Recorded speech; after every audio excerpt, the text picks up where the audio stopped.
tema da minha palestra são as equações de Navier-Stokes em duas dimensões espaciais e mais o tempo, em domínios limitados, possivelmente com buracos, ou seja, não há nenhuma hipótese de que o domínio seja simplesmente conexo. O domínio pode ter buracos. E com condições de fronteira chamadas condições de Navier. Então, eu tenho muita coisa para explicar para vocês, só em relação a esse título. Então, vamos lá. Antes de mais nada, eu quero prestigiar aqui meus colaboradores. Então, tem o professor Christophe Lacave, da Université de Grenoble, na França, o professor Milton da Costa Lopes Filho, da Federal do Rio de Janeiro, aliás, da minha casa também, além da UFRJ, ele também é da minha residência, que é meu marido. O professor Jim Kelleher, da Universidade da Califórnia, em Riverside. Ok.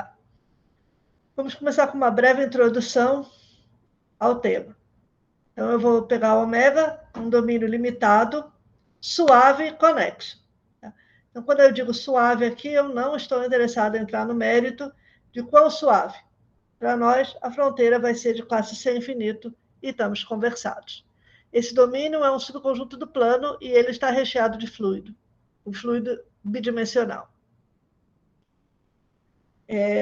O interesse aqui é no comportamento para tempo longo de soluções das equações de Navier-Stokes em 2D com essas condições de Navier.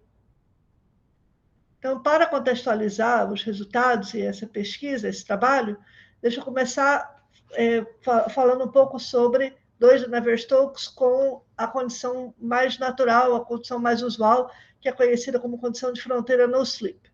Então, para começo de conversa, as equações de Navier-Stokes são um sistema de equações em 2D é um sistema com 3 equações e 3 incógnitas. Então, U aqui é o campo de velocidades e tem 2 componentes, o 1 e o 2. P aqui é a pressão e é um escalar. Então, essa primeira equação, na realidade, são 2 equações, uma para cada componente de U, tá? DTU1 e DTU2. E aqui você tem esse termo não linear aqui, o escalar gradiente de U. E, na verdade, o que isso quer dizer é o operador U escalar gradiente aplicado a cada uma das componentes de U. Então, o escalar gradiente é o operador formal, o 1 ddx mais o 2 ddy. Então, eu pego esse operador aqui, primeiro aplico a componente 1, e aí depois aplico a componente 2. Isso aqui é balanceado por menos gradiente da pressão, mais esse parâmetro ni, vezes o laplaciano de U, onde isso aqui novamente é entendido como laplaciano de 1, laplaciano de U2. Então, isso aqui, de fato, é uma abreviação para 2 equações, um sisteminha aqui com 2 equações. Tá? E isso aqui representa a segunda lei de Newton, a equação de conservação de momento. Tá? A variação de momento é devida ao gradiente da pressão, e mais ni laplaciano de U, que representa fricção com a fronteira. Isso aqui está acoplado a essa equação escalar divergente de U igual a zero, ou seja, ddx de U1 mais ddy de U2 igual a zero. Então, aqui você tem 3 equações a derivadas parciais e 3 incógnitas, o 1, o 2 e a pressão. Bem, o divergente de U igual a zero diz que, entre outras coisas, o volume de um domínio material é conservado. Volume no sentido de área, porque a gente está em 2 dimensões. Então, o que é um domínio material é simplesmente uma região dentro de ômega que se move com o fluido, que se move sob efeito do escoamento U. Então, é como se eu pintasse uma região de vermelho e acompanhasse o movimento com o passar do tempo. E a condição divergente do campo igual a zero diz que, para esse campo, a área total dessa região não muda com o tempo. Ela pode se elongar ou se comprimir, mas ela não vai mudar. A área total é sempre a mesma. Bem, outras formas também podem acontecer, mas a área total não muda. Isso aqui está dado. O problema completo, o problema de Cauchy para esse sistema consiste dessas equações acoplado a um dado inicial, que é uma velocidade inicial, U0, tá? e uma condição de fronteira, porque eu estou num domínio limitado que tem uma fronteira. Bem, a condição mais canônica, padrão para as equações de Navier-Stokes é a condição chamada no-slip, ou não aderência, que diz que a velocidade na fronteira é zero e reflete o fato de que a fronteira é rígida, ela não se move, então a ideia é que as partículas de fluido, quando chegam perto da fronteira, elas grudam na fronteira. Então, isso aqui é a condição de aderência ou no-slip, não escorrega ao longo da fronteira. Então, essas condições aqui são as condições padrão, as condições tidas como fisicamente corretas para as equações de Navier-Stokes num domínio limitado. Bom, se a gente pegar essas equações, esse primeiro conjunto aqui de duas equações e tomar o produto interno dessas equações com o campo U e integrar, o que eu ganho? Eu ganho U escalar dtu, que é um meio de ddt do módulo de U ao quadrado integrado. Tá? Então, isso daqui é ddt de um meio da norma L2 de U ao quadrado, representa a energia, porque U aqui representa a velocidade e eu estou assumindo aqui que a densidade é constante igual a 1. Tá? Então, isso aqui é exatamente energia cinética, é ddt da energia cinética ao quadrado. Desculpa, da energia cinética. O próximo termo, U escalar gradiente de U, esse termo daqui é conhecido como termo trilinear das equações de Navier-Stokes, e quando você integra no domínio ômega, a integral disso é zero. E a integral disso é zero porque é possível reescrever esse termo como uma derivada exata, como uma integral do divergente do módulo de U ao quadrado sobre 2 vezes o campo U. Tá? E aí, simplesmente, o fato de que não precisa nem ser zero na fronteira, basta que seja tangente à fronteira, que já zera esse termo. Próximo termo é do lado direito, você vai ter menos U escalar gradiente de pressão, que usando o fato de que o divergente de U é zero, é igual a menos divergente de U vezes P, quando você integra no domínio e usa o fato de que U é tangente à fronteira, a integral também se anula. E o último termo, a integral de ni vezes U escalar laplaciano de U, o produto interno laplaciano de U, você pode integrar por partes, usando o fato agora de que você tem a condição de aderência à fronteira, U igual a zero, tá? E você ganha menos ni vezes a integral do gradiente de U ao quadrado. Ora, U é um campo, não tem gradiente. Eu estou falando de menos a integral de uxi ao quadrado, ui xj ao quadrado, quando você soma sobre todos os i's e todos os j's. Esse procedimento que eu fiz corresponde a deduzir a igualdade de energia, igualdade em 2D, em 3D isso aqui é uma desigualdade, mas nós não estamos falando de 3D, tá? Que diz simplesmente que ddt da norma L2 de U ao quadrado é menos 2 vezes ni, vezes a integral em ômega do gradiente de U ao quadrado, ou seja, a norma L2 do gradiente de U ao quadrado. Esse parâmetro ni aqui se chama viscosidade, ele é uma viscosidade cinemática. Tá? Desculpa, cinética, perdão. Viscosidade cinética. Tá? Ele, de fato, já é uma quantidade não dimensional, esse procedimento já foi adimensionalizado. Já se passou pela dimensionalização das equações de Navier-Stokes. Muito bem. Então, essa aqui é a igualdade de energia, que é absolutamente padrão na teoria de Navier-Stokes. Ok. Lembrando a desigualdade de Poincaré, que quem fez o curso de EDPs com o livro do Evans deve conhecer, tá? A desigualdade de Poincaré para uma função escalar que é zero na fronteira diz que a norma L2 ao quadrado da função é dominada pelo gradiente da função L2 ao quadrado. Isso aqui usando o fato de que o é igual a zero na fronteira. Bom, eu consigo estender isso para esse campo U também, tá? E mostrar que a norma L2 de U ao quadrado é dominada por C vezes a norma L2 ao quadrado jacobiano de U. Isso significa que esse meu lado direito aqui é menor ou igual a menos uma constante vezes a viscosidade vezes u L2 ao quadrado. Tá? Então, eu chego nessa desigualdade aqui, usando a desigualdade de Poincaré na igualdade de energia. Daqui a gente deduz trivialmente, é um Gronwall bem assim, rasteiro, que a norma L2 de U decai exponencialmente com o tempo. Então, o que a gente está buscando com as condições de Navier é, de fato, um resultado absolutamente trivial para as condições de fronteira usuais das equações de Navier-Stokes, que são as condições de aderência. Por outro lado, não é possível melhorar, refinar essa estimativa e obter resultados de decaimento para derivadas de ordem mais alta de velocidade, porque as equações de Navier-Stokes são um conjunto de equações não locais, e essa condição de fronteira U igual a zero é uma condição não local. Então, se você tenta calcular derivadas dessa condição, das equações de Navier-Stokes, você até tem a equação de vorticidade, mas você não tem uma condição local de fronteira para a vorticidade. Então, vamos ver o que são as famosas condições de Navier de fricção ou de escorregamento e fricção. Ok.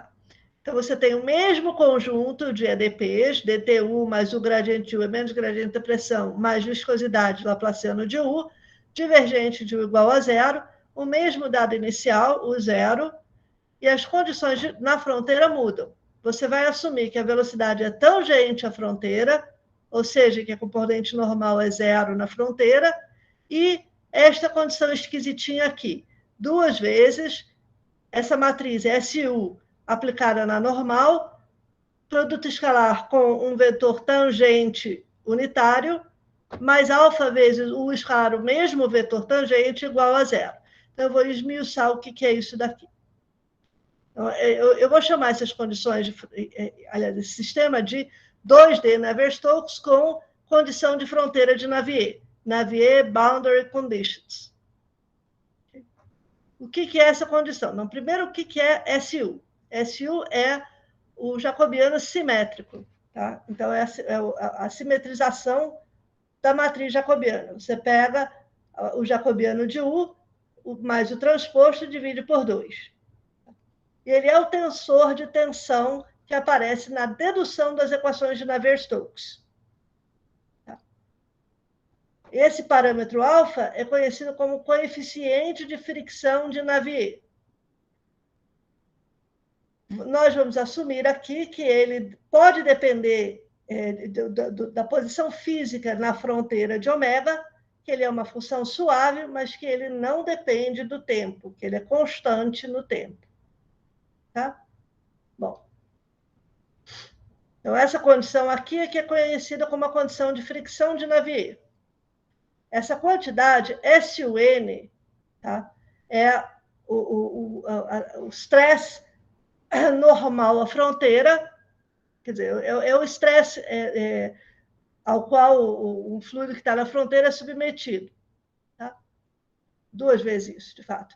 E duas vezes SUN escalar tal, vetor tangente, é o estresse tangencial através da fronteira. Então, ele representa justamente esse cisalhamento, esse momento de cisalhamento, essa intensidade de cisalhamento, essa intensidade de fricção, tá? De atrito. Né? Menos alfa o escalar tal representa uma força de resistência devido à fricção, desde que esse alfa aqui seja positivo. Tá? Então, esse alfa é o coeficiente de fricção, e o que está escrito aqui é que o estresse tangencial através da fronteira de uma partícula de fluido que se aproxima da fronteira, que está na fronteira, em última análise, isso aqui é equilibrado por uma resistência devido à fricção, resistência ao movimento devido à fricção, devido ao atrito com a fronteira. Essas condições de fronteira foram introduzidas pelo próprio Navier em 1827 e, em seguida, foram rigorosamente deduzidas por Maxwell em 1879, a partir da teoria cinética de gases, por meio de um processo de médias, de tomar médias. Juntos, a condição de fricção de Navier e a condição de não penetração, que é o que a gente chama U escalar n igual a zero, e diz que o fluido, de fato, permanece dentro do domínio, ele não sai do domínio, não tem componente normal da velocidade do escoamento. Essas duas condições juntas são conhecidas como slip with resistance. O fluido escorrega, mas existe alguma resistência. Escorrega ao longo da fronteira, porém, existe alguma resistência devido a esse atrito. Essas condições são usadas, sim, em modelagem de escoamentos geofísicos turbulentos. Em escoamentos geofísicos turbulentos, a condição de aderência, por razões de escalas, de fato, que a escala microscópica não é mais tão relevante nesses escoamentos, tá? Então, por essa razão, a condição de aderência não é uma condição apropriada. Ao invés disso, a condição apropriada é essa condição de Navier. Ainda, essa condição aqui foi rigorosamente justificada como um limite assintótico no estudo de homogeneização de escoamentos que satisfaz a condição de aderência, mas em fronteiras que são extremamente rugosas. Isso aqui são dois artigos muito bonitos do Willy Jaeger e o Andrei Mikelic, de 2001 e de 2003. Okay. Então, o que nós estamos interessados nessa palestra é tentar compreender o comportamento para tempos grandes de soluções das equações de Navier-Stokes quando as condições de fricção de Navier estão sendo impostas. Esse é o nosso objetivo. Tá? Por que você tem essa fricção, esse atrito?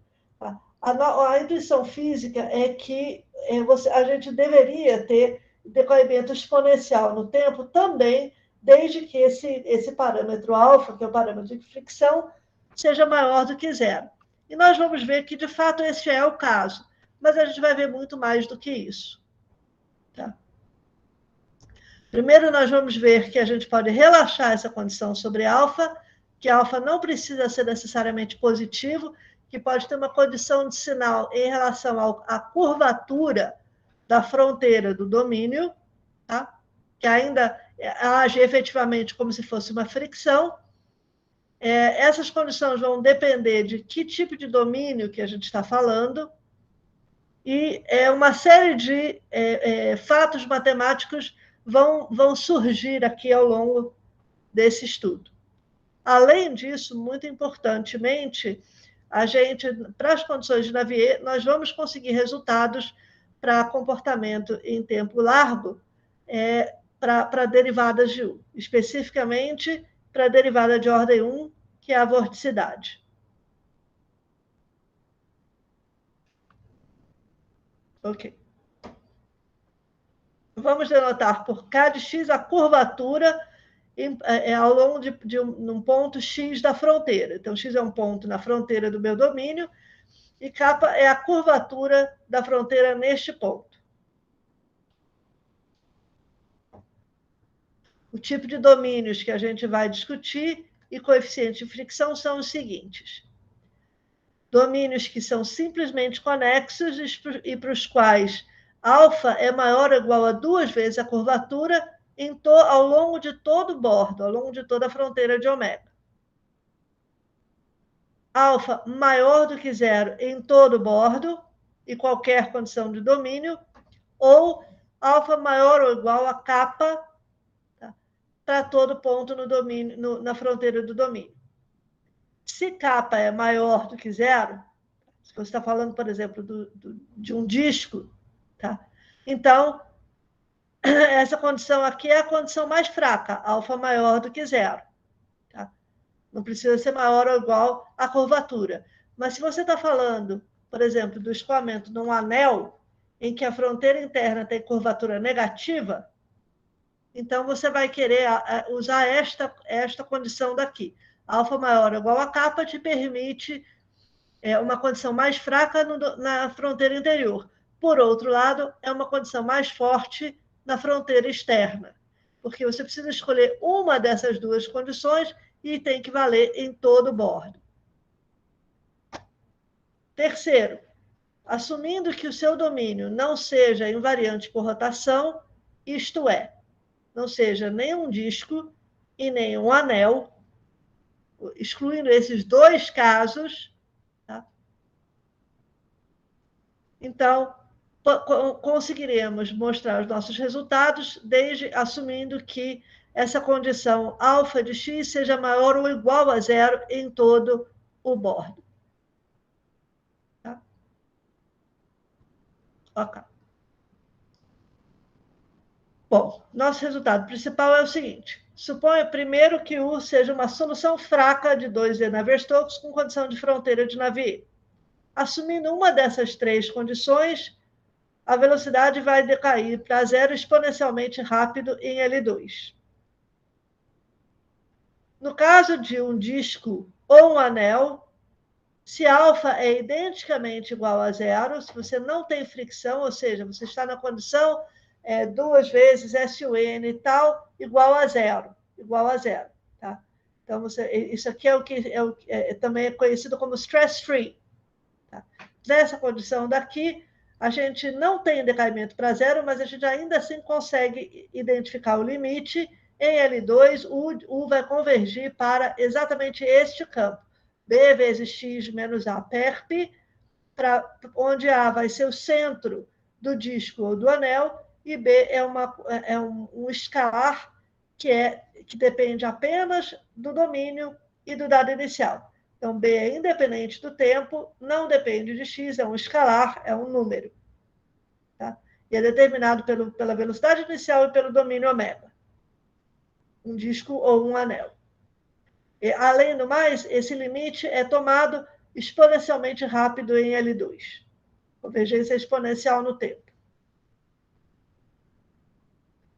Finalmente, se você tiver mais regularidade da sua solução, se ela não for apenas uma solução fraca, mas for uma solução forte, que é algo que eu vou explicar mais tarde, tá?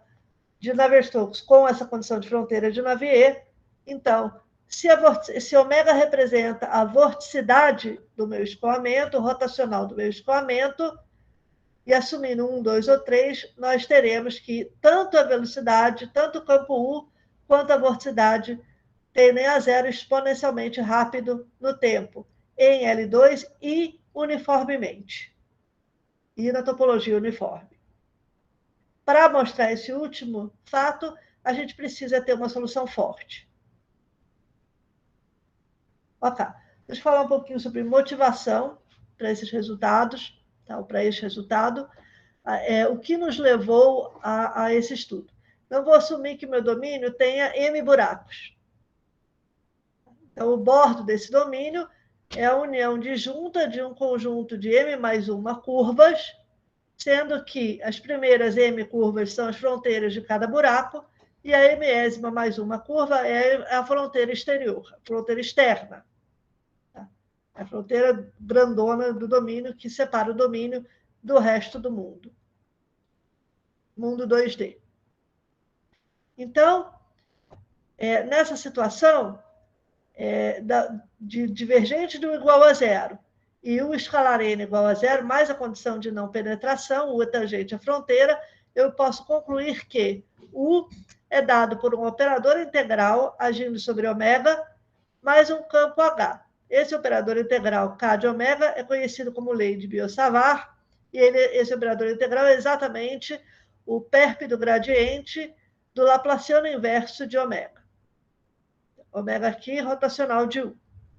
Esse campo H, que é a parte harmônica de U, ele vai ser um campo de divergente nulo e de rotacional nulo, que num domínio que tem buracos, não é o campo identicamente nulo, ou seja, existem campos não triviais que tem divergente nulo e que tem rotacional nulo se o seu domínio base tem buracos.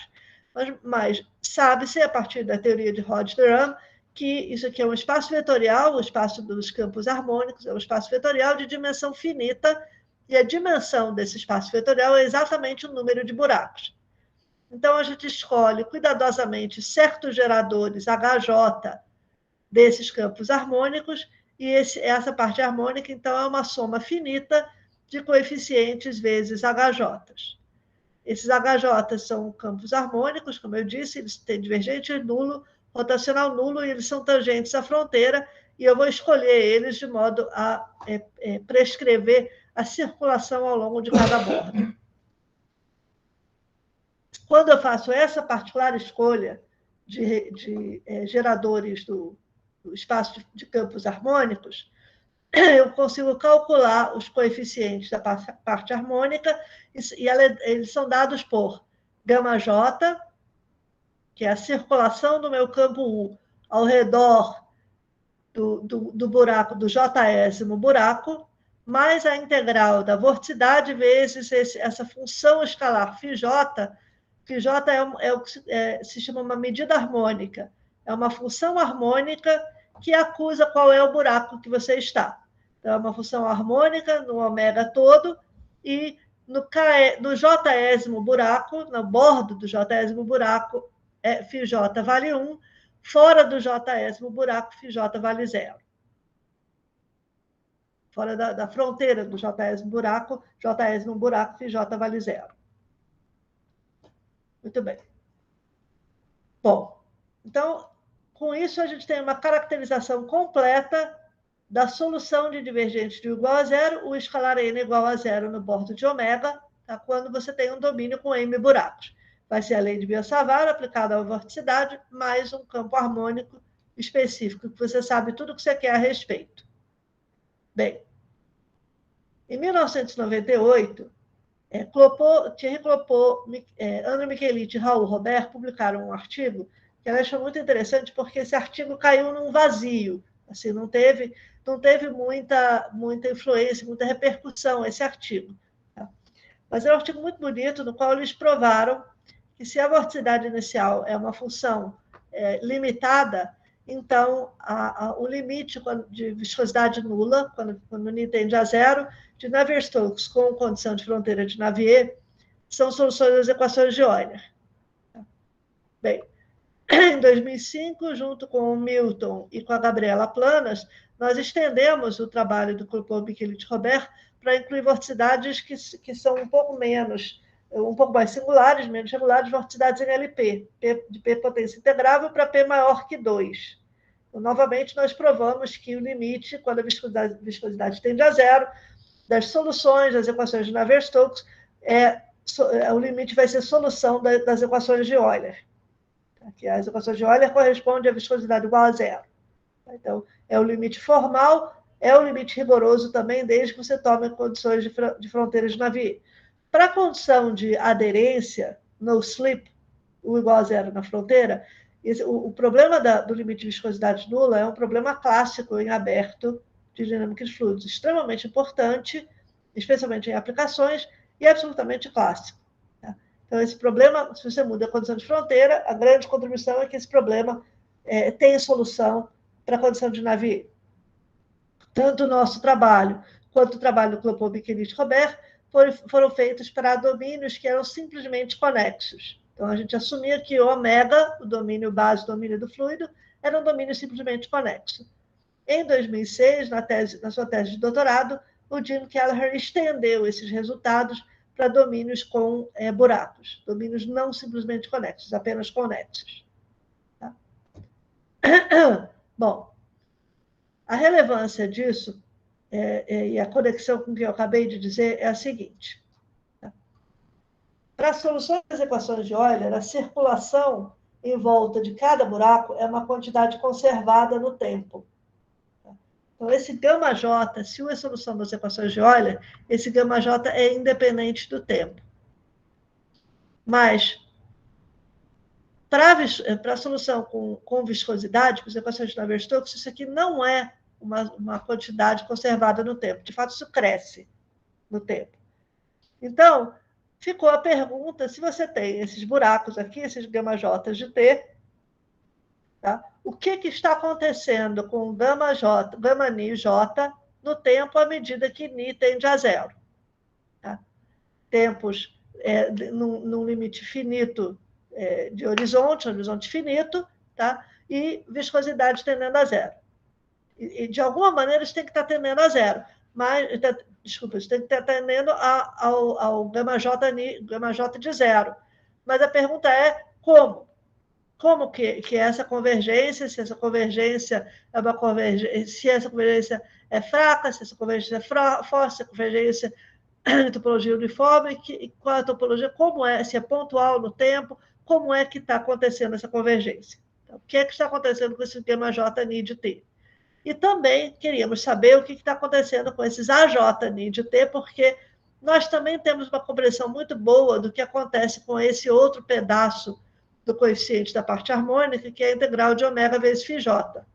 Em outras palavras, o nosso interesse era tentar entender o que acontece com o comportamento da parte harmônica de campos que são soluções das equações de Navier-Stokes com condição de fronteira de Navier, à medida que a viscosidade tende a zero. Foi isso que começou essa brincadeira, essa linha de investigação. E o que nós descobrimos é que nem o comportamento para tempo longo de soluções de equações de Navier esquece a circulação, esquece o comportamento da fronteira, esquece essa integral de ômega φJ, nem o comportamento básico era conhecido.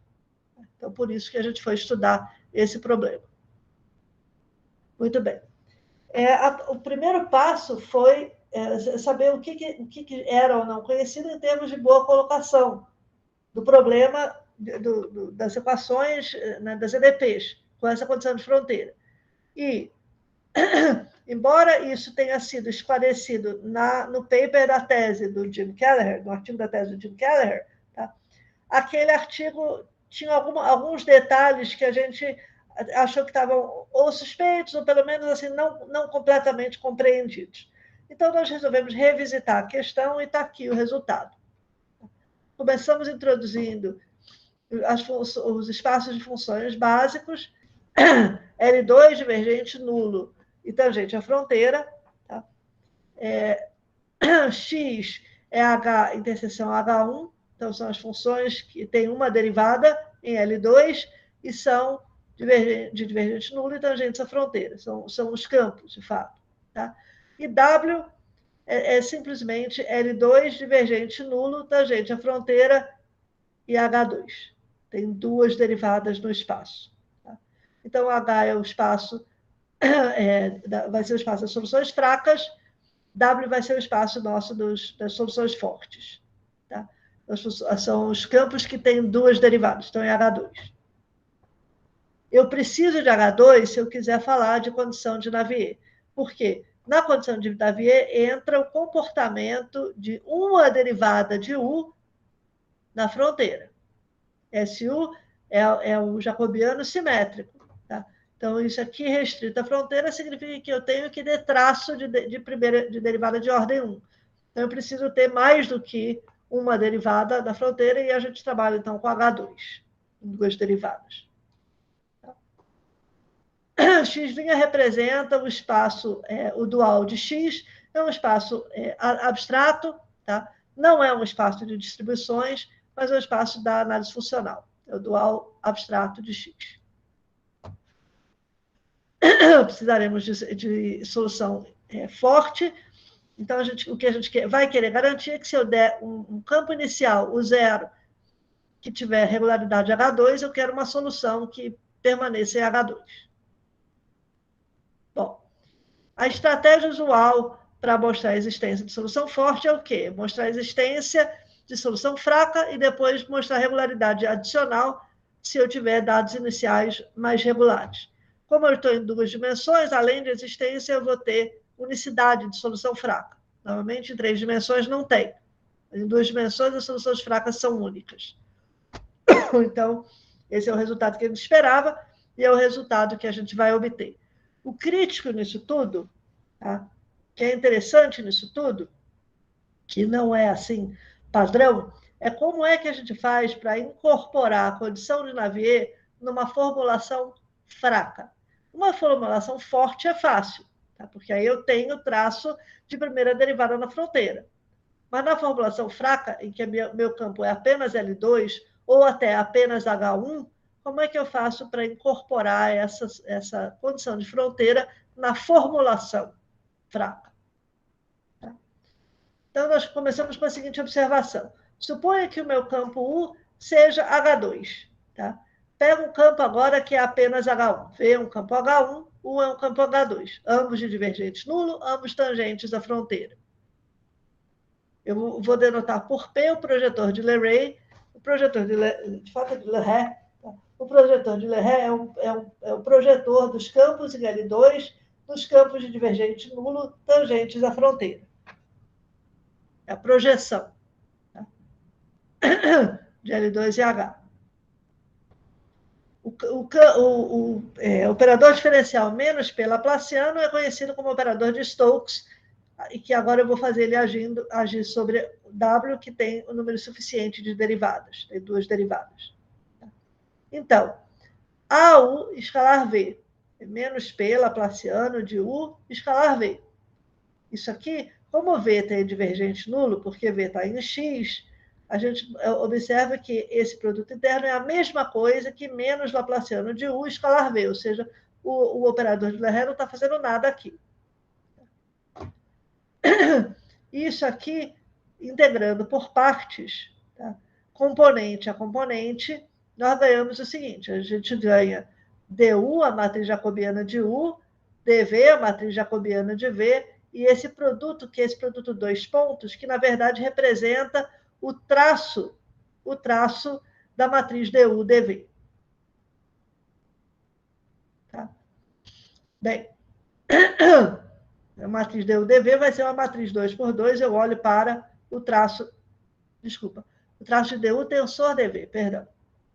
Enfim, mais DUN escalar V. Então, DUN é, eu pego a matriz jacobiana de U, tá? Multiplico pelo vetor normal, isso aqui não é DU escalar N, isso aqui é DU, a matriz 2 por 2, aplicado no vetor N, isso aqui é um vetor 2 por 1, produto escalar com o vetor V. Isso aqui é uma continha que a gente faz de integração por parte.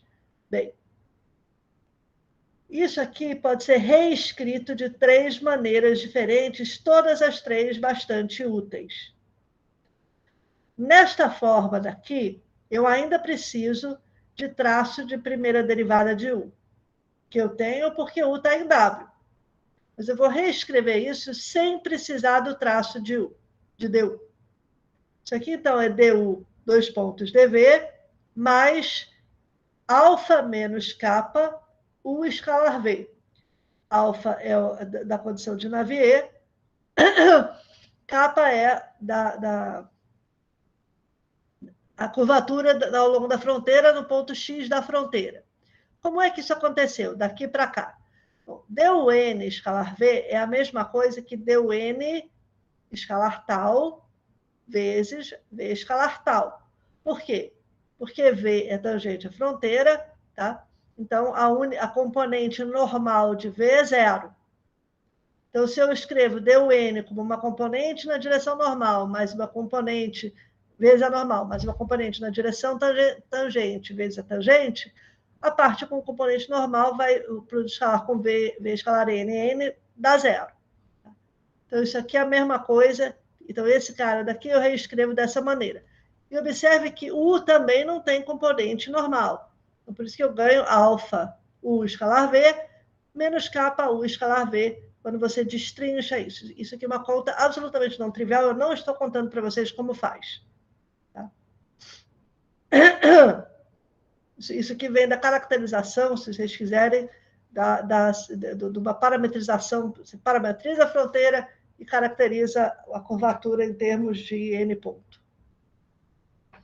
Bom, outra maneira de escrever isso daqui é como 2 vezes SU 2 pontos SV. Então, SU é a derivada simétrica. É du mais du transposto sobre 2.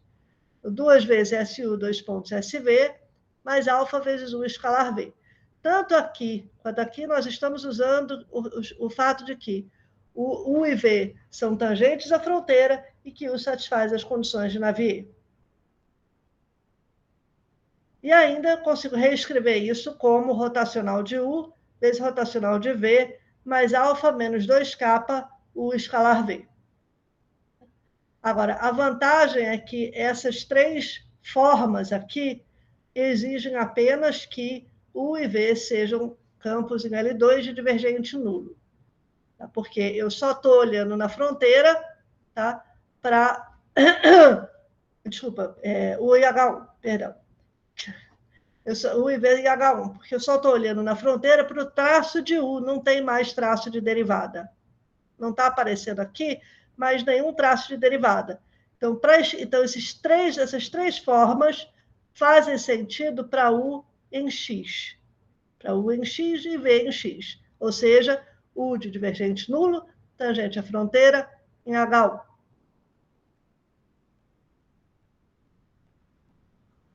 Essas três formas, então, como eu disse, as três expressões fazem sentido e coincidem para U e V campos em X, ou seja, em H1. E, mais ainda, para cada U fixo, cada uma dessas três formas aqui dá origem a um operador linear limitado sobre X, ou seja, um elemento de X'. Então, eu consigo estender o operador de Stokes de H2 para H1 como um operador que leva um elemento de X no elemento de X'. AU vai ser o operador de X em R, que leva o campo V em X, e H1, em AU, AUV, esse par de dualidade, e esse par de dualidade aqui é qualquer uma das três formas equivalentes. Ai, meu Deus. Qualquer uma dessas três formas equivalentes. Ok. Definição. Solução fraca. Pega um campo zero em L2, divergente nulo, tangente à fronteira. Então, um campo contínuo no tempo, com valores em H, L2 no tempo, com valores em X, em H1, tal que a derivada temporal tem L2 no tempo, com valores em X', é uma solução fraca das equações de 2D Navier-Stokes com condição de fronteira de Navier, e dada inicial o zero, se somente C DDT de U escalar V, mais a integral de U escalar gradiente de U vezes V, mais a U V X' X é igual a zero, e o dado inicial é assumido em C0 e H. Ou seja, U de T tende para U zero, na topologia uniforme no tempo, L2 no espaço. Teorema: para cada U0 em L2, existe uma única solução fraca com esse dado inicial. E mais ainda, se eu tomar V igual a U, tá? Aqui, como U está em X, aí L2 no tempo em X, eu vou poder tomar V igual a U e eu vou ganhar du, 2 pontos du, mais alfa menos capa, o módulo de U quadrado, igual a 2 vezes SU vezes SV, mais alfa vezes U ao quadrado, mais rotacional de U ao quadrado, igual a rotacional de U ao quadrado, mais integral no bordo de alfa menos 2K, módulo de U ao quadrado. Ou seja, valem essas três identidades de energia. Isso aqui simplesmente pegando V igual a U na definição de solução fraca. Vão valer essas três identidades de energia. Bom, agora já fica um pouco mais fácil de adivinhar como é que a gente obtém o nosso primeiro resultado, que é para soluções fracas. O que eu vou precisar? Eu vou precisar de condições para poder jogar fora, condições sobre alfa, para poder jogar fora o meu lado direito, tá? E algum tipo de desigualdade de Poincaré para U em termos de cada um desses termos que aparece aqui. O próximo passo são as desigualdades de Poincaré.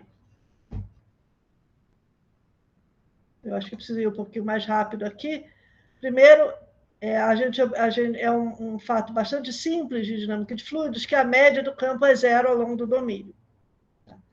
Então, a desigualdade de Poincare clássica é válida. Além disso, para U em H1, se ômega for simplesmente conexo, nós não temos parte harmônica. A gente simplesmente vai ter que U é a lei de Biot-Savart aplicada a ômega. Então, U é K de ômega com K igual a grade perto do Laplaciano inverso. Então, o gradiente de U é o gradiente do gradiente perp do Laplaciano inverso. Em outras palavras, é um operador de ordem 2 agindo sobre um operador de ordem menos 2. Isso tudo é um operador de ordem 0 agindo sobre ômega. Então, não é nenhuma surpresa que a norma L2 do gradiente de U ao quadrado é dominada pela norma L2 ao quadrado da vorticidade. E como U em L2 é dominado pelo gradiente de U em L2, a gente acabou de mostrar que a norma de U em L2 é dominada pela norma de ômega em L2. Finalmente, meu Deus, se ômega não, a exceção do disco e do anel, eu consigo mostrar que U é dominado pelo tensor, pelo jacobiano simétrico SU em L2, com exceção do disco ou do anel. Agora, essa desigualdade aqui não é válida do disco para o disco ou para o anel, assim, arbitrariamente, para qualquer alfa. Por quê? Por causa do seguinte lema. Se U está em H1 e SU é igual a zero, então U é da forma um vetor constante mais um número vezes xperp. Então, é um teorema isso, que é um lema, de fato. Tá? S igual a zero, então U é A mais BXperp. Portanto, você tem A mais BXperp não nulo, dominado por C vezes SU, que vai ser zero. Agora, se ômega não for nem um disco nem um anel, e se U for um campo em X, divergente, nulo e tangente à fronteira, então A igual a B igual a zero, ou seja, a exceção do disco ou do anel, desde que U seja tangente à fronteira, isso obriga o A e o B a serem zero. Mas se o ômega é um disco ou um anel, e U tiver em H2, tangente à fronteira, divergente nulo, então, se alfa é diferente de zero, de novo, A igual a B igual a zero. Mas, se alfa for igual a zero, existem A e B não triviais com SU igual a zero. Então, isso significa que se ômega é um disco ou um anel, existe um U em X, porque ele está em W, portanto, ele está em X, W está contido em X, e um valor alfa, de modo que você tem um campo não trivial com SU igual a zero. Portanto, essa desigualdade não pode valer. Bom, decaimento de U em L2 segue, então, das identidades de energia mais desigualdade de Poincare sobre cada uma das hipóteses 1, 2 e 3. Sob a hipótese de que você não é nem um disco nem um anel, se alfa for maior ou igual a zero, tá? Você domina menos SU por menos U, e você ganha decaimento exponencial, como no primeiro slide que eu mostrei, no segundo slide, de fato. Tá? Se você for um domínio simplesmente conexo, você usa a dominação de U pela vorticidade, junto com a condição alfa maior ou igual a 2K, para poder eliminar, jogar fora o termo do lado direito. E se alfa for maior ou igual a K, você usa a desigualdade de Poincare tradicional para eliminar, e junto com alfa maior ou igual a K, para deduzir o decaimento exponencial. Ok. Se alfa for estritamente positivo no bordo de ômega, você pode interpolar as desigualdades de energia. De novo, isso aqui serve para qualquer domínio. No momento, a gente tem alfa maior ou igual a zero, e ômega não é nem um disco nem um anel. Tá? Mas, mesmo que você seja um disco ou um anel, você consegue interpolar essas igualdades de energia e ganhar que essa quantidade aqui é menos 2.000 alfa menos lambda K. Então, se alfa é maior que zero, e ômega é um disco ou um anel, para o qual você essa quantidade aqui não domina U, então eu sempre consigo achar um lambda suficientemente pequeno, de modo que alfa menos lambda kappa ainda assim é maior ou igual a zero. Para alfa maior do que zero, sempre existe esse lambda. Tá? E aí eu uso a desigualdade de Poincaré tradicional para U em termos do gradiente de U. Ok. Resta discutir o caso alfa igual a zero e domínios que sejam ou o anel ou o disco. Então, suponha que A seja o centro de ômega. Então, a gente observa que isso aqui é uma coisa não trivial. X menos A perp é uma solução estacionária de 2 de Navier-Stokes com a condição de fronteira de Navier, alfa igual a zero, stress-free. A gente define uma projeção sobre o espaço vetorial gerado por essa solução estacionária. Tá? E essa projeção não depende do tempo. Esse B aqui, o A é exatamente o centro do domínio, e esse B é independente do tempo. A gente mostra que esse B é independente do tempo, para qualquer que seja U. Tá? Solução do Navier-Stokes, claro. E a gente também mostra que se você subtrai a projeção nesse espaço vetorial específico, aí você tem a desigualdade de Poincaré para o tensor simétrico. Isso é o suficiente para mostrar a convergência exponencial de U em L2, para soluções fracas. Ok. Em L infinito, o decaimento em L infinito e o decaimento de vorticidade precisa de mais alguma coisa. Primeiro, observar que se o dado inicial for mais regular, ainda assim nós temos existência e unicidade, de fato, de solução forte. Tá? Ok. Klopowicz e Robert foram os primeiros que observaram que em H2 a condição de Navier se traduz como uma condição sobre a vorticidade da fronteira. A vorticidade da fronteira é 2k menos alfa vezes a velocidade tangencial. Tá? A gente vai usar essa condição daqui, do Klopowicz e de Robert, para obter o decaimento, estimativas para vorticidade e decaimento em L infinito de velocidade. A primeira coisa que a gente precisa são os princípios do máximo para a vorticidade. O que acontece de interessante, e que de fato está na raiz do porquê a gente consegue passar o limite de viscosidade nula, é que as condições de Navier fornecem uma condição local de fronteira para a equação de vorticidade viscosa. Então, quando você calcula o rotacional das equações de Navier-Stokes, você ganha uma equação de evolução para ômega, que é o rotacional da velocidade, que é essa equação escalar aqui, dt ômega, mais o gradiente de ômega é Ni laplaciano de ômega. Tá? Com o dado inicial ômega zero e com essa condição de fronteira que passa a ser uma condição local. Ômega da fronteira é 2k menos alfa, velocidade tangencial. Claro, a velocidade é um operador não local sobre ômega. Ele é o k de ômega mais o campo harmônico. Mas, ainda assim, para a vorticidade, isso age como uma condição local.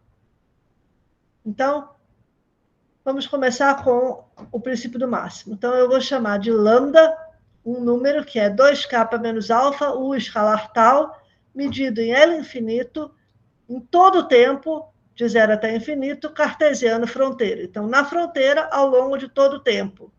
Eu vou pegar a norma do SUP. Seja uma solução forte, tá? Então, para todo P maior que 2, a norma de LP de ômega em L infinito do tempo é limitada pela norma de LP do dado inicial, da vorticidade, mais a norma LP da velocidade inicial.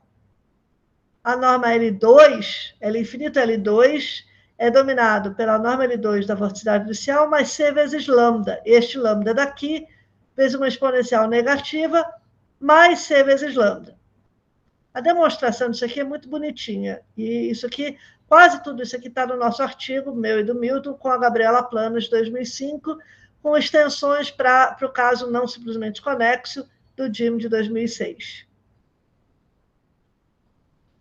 A gente começa olhando para uma solução das mesmas equações, dt ômega til mais U gradiente de ômega til, Ni laplaciano de ômega til, com U dada por K de ômega mais H, quer dizer, não muda o campo U, Dado inicial é módulo de ômega 0 e o dado de fronteira é essa constante lambda. Isso aqui é um número constante. Então, pelo princípio do máximo, o módulo de ômega é menor ou igual a ômega t. Ômega t é maior ou igual a 0 e é maior ou igual ao módulo de ômega. Só o princípio do máximo. Vamos olhar agora para ômega t menos lambda. Então, ômega t menos lambda satisfaz a mesma equação com o mesmo campo transportante U, dado inicial módulo de ômega 0 menos lambda e dado de fronteira igual a 0. A relevância do dado de fronteira igual a 0 é que agora eu posso fazer estimativas de energia. Estimativas de energia que me dizem que a norma LP elevada a P de ômega chapéu é menor ou igual a menos P menos 1 ni, vezes gradiente de ômega chapéu quadrado, ômega chapéu elevado a P menos 2. Daqui sai, como isso aqui é menor ou igual a 0, sai imediatamente que a ômega chapéu LP elevado a P é menor ou igual ao seu dado inicial, é decrescente no tempo, e como ômega chapéu é ômega til menos lambda, isso aqui é menor ou igual a ômega til 0 menos lambda, mais lambda, de fato, né, do lado triangular. E, de novo, lembrando que aí a gente traduz isso para ômega til, e ômega é menor ou igual a ômega til. Então, finalmente, você ganha essa estimativa aqui quase de graça.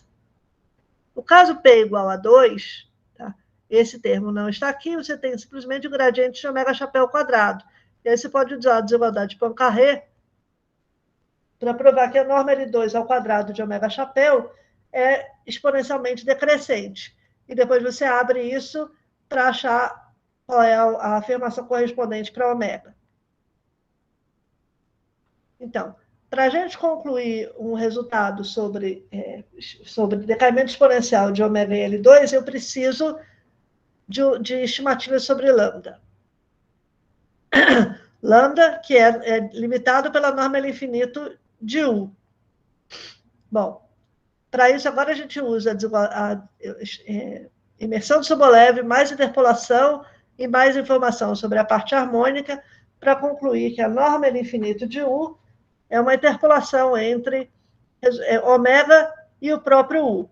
Então, eu tenho UL2 elevado a θ, ômega LP mais UL2 elevado a 1 menos θ, com θ um expoente entre 0 e 1. E aí eu vou me lembrar que eu já provei que U decai exponencialmente no tempo, em L2. Então, com isso, eu ganho decaimento exponencial no tempo para lambda. Quer dizer, decaimento exponencial não. Eu ganho uma estimativa. Agora, o único problema é que esse lambda, ele começa em tempo t igual a 0. Ele é uma norma L infinito em todo o tempo, ao longo de todo o tempo. Então, eu preciso reiniciar o lambda a partir de um t0. Eu também ganho decaimento exponencial para ômega, de novo, com o mesmo truque, reiniciando o tempo a partir de t0. Tá? Nessa estimativa daqui, da feita que eu já tenho uma estimativa sobre lambda. Ok. Bom, agora, qual é a estimativa-chave, o passo-chave para obter o decaimento exponencial em L infinito para ômega? É o que é conhecido como o argumento de iteração de Nash, John Nash. Tá? Então, primeiro, a ideia é provar o seguinte lema: ômega chapéu L infinito de ômega é menor ou igual a t elevado a menos meio vezes ômega chapéu elevado no instante anterior t sobre 2. Então, o método de Nash, a gente começa da nossa estimativa básica, que eu reescrevi, aquele gradiente de ômega chapéu elevado ao quadrado vezes ômega chapéu elevado a p menos 2, eu reescrevi dessa maneira. Usamos interpolação mais a desigualdade de Ladianskaya em 2 dimensões para reescrever o meu lado direito desta forma, onde agora esse ômega chapéu está medido em LP, mas com um expoente explosivo. E aqui eu meço ômega chapéu em LP sobre 2. Tá? Ômega chapéu é sempre decrescente. Então, Se eu reescrever essa desigualdade e usar a estimativa que eu tenho para ômega chapéu de TL em L, P sobre 2, LQ, e fazendo P igual a 2Q, eu chego nessa estimativa. Ômega chapéu L2Q elevado a 2Q é menor ou igual. Aqui eu tenho ômega chapéu em T0, LQ elevado a 2Q, ômega chapéu L2Q elevado agora a 4Q. Então, isso aqui a gente integra usando a desigualdade de Gronwall, lema de Gronwall, e chega nessa estimativa daqui. Uma explosão em tempo t igual a T0. Ômega chapéu LQ elevado a 2Q vai como 1 sobre tempo, ômega chapéu em T0 LQ elevado a Q ao quadrado. Bom, a primeira ideia, mais ingênua que a gente tem, é iterar isso aqui a partir de Q igual a 2. Usando o fato que a norma L infinito vai ser o limite de normas L2Q para Q muito grande. Isso aqui não funciona, porque eu tenho uma estimativa, essa estimativa aqui só vale para tempos T maiores do que T0. Aqui eu tenho T0 e aqui eu tinha que estar um pouco além de T0. Então, ao invés disso, a gente itera isso daqui, tomando T igual a T0 mais T menos T0 sobre 2 elevado a N, e Q igual a 2 elevado a N. E aí, o lado esquerdo dessa iteração converge para a norma L infinito de ômega chapéu em tempo T, e a gente obtém essa estimativa daqui. Agora é só tomar T0 igual a T sobre 2. Pronto. Aí, com esse lema, a gente ganha um decaimento exponencial de ômega em L infinito, porque agora o ômega chapéu de T sobre 2 em L2 decai exponencialmente. Então, observa que o meu lema dizia que eu media a ômega chapéu em L infinito a partir de resultados em L2. Eu vou ter o decaimento em L2 do meu lado direito e vai acarretar decaimento em L infinito para o lado esquerdo.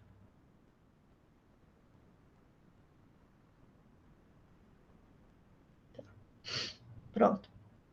Então, comentários e conclusões. Primeiro, tem um artigo do Butcher, de 1876, foi buscar lá no Quinto dos Infernos, que uma solução das equações de Navier-Stokes com condição de fronteira de Navier, com fricção alfa, isso aqui é essencialmente como se eu estivesse tomando uma condição, uma solução das equações de Navier-Stokes com a condição de fronteira usual, de no-slip, de aderência, e assumindo que a minha fronteira estivesse um pouquinho mais longe do que ela de fato está, tivesse uma distância 1 sobre alfa da fronteira real.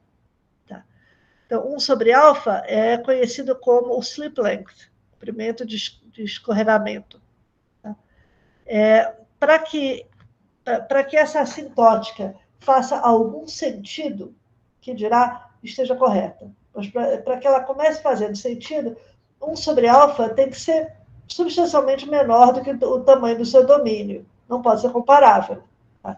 Tem que ser uma quantidade pequena relativa ao tamanho do domínio. Agora, se a gente olha para 1 sobre curvatura, tá?